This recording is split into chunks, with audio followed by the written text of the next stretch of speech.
সকাল ৯:৪০।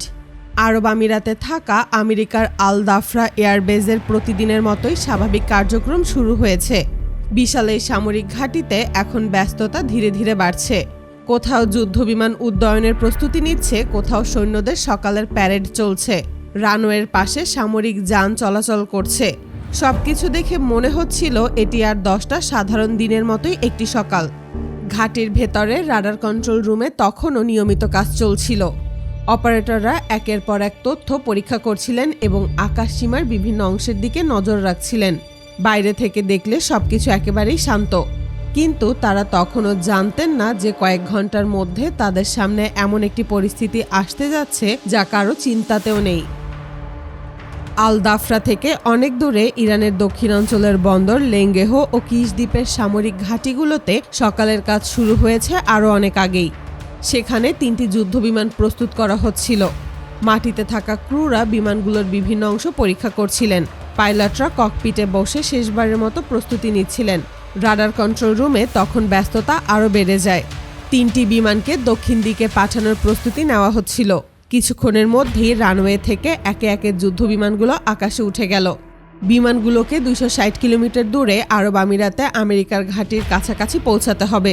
বিমানগুলো সরাসরি গন্তব্যের দিকে না গিয়ে দীর্ঘ পথ ধরে এগোতে থাকে, কারণ সরাসরি পথ ব্যবহার করলে তাদের অবস্থান দ্রুত আমেরিকান রাডারের নজরে চলে আসবে। তাই পাইলটদের প্রায় 900 কিলোমিটার পথ পাড়ি দিতে হবে।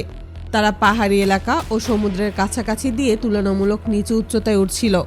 তাদের কাছে থাকা বিমানগুলো খুব আধুনিক স্টেলথ যুদ্ধবিমান নয়।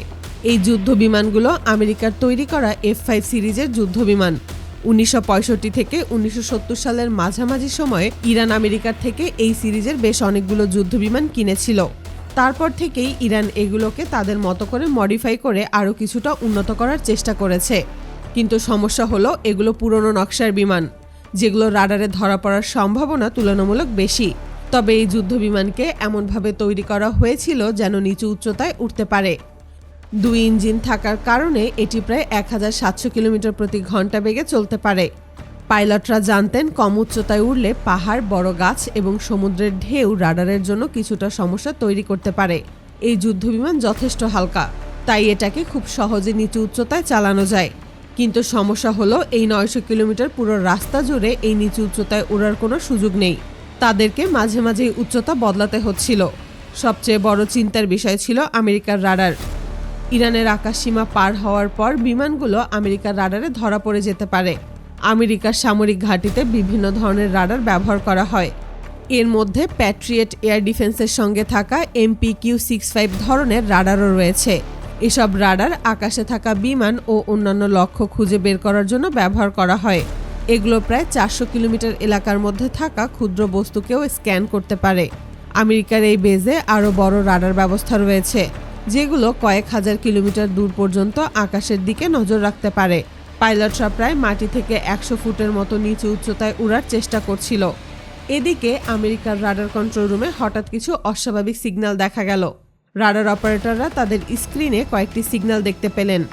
এর মধ্যে একটি সিগন্যাল তুলনামূলকভাবে বড় ছিল, কিন্তু সেটি মাত্র কয়েক সেকেন্ড দেখা যাওয়ার পর আবার হারিয়ে গেল। রাডার অপারেটররা বিষয়টিকে সহজভাবে নেননি। তারা আরও ভালোভাবে আকাশের দিকে নজর রাখতে শুরু করলেন।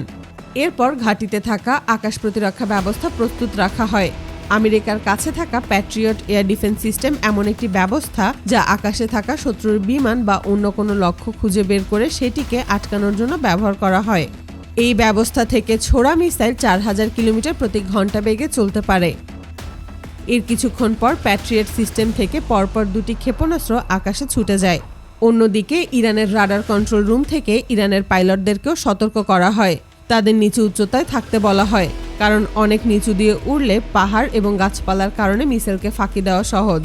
এরপর পরিস্থিতি আরও দ্রুত বদলে যায়। আমেরিকার ঘাঁটির রাডার কন্ট্রোল রুম থেকে তখন পরিষ্কারভাবে কোনো বিমান দেখা যাচ্ছিল না। এর মধ্যেই খুব নিচু উচ্চতায় 2টি যুদ্ধবিমান দ্রুত ঘাঁটির উপর দিয়ে চলে যায়। অন্য যুদ্ধবিমানটি মিসাইলকে বিভ্রান্ত করার জন্য অন্য পথে চলে যাচ্ছিল।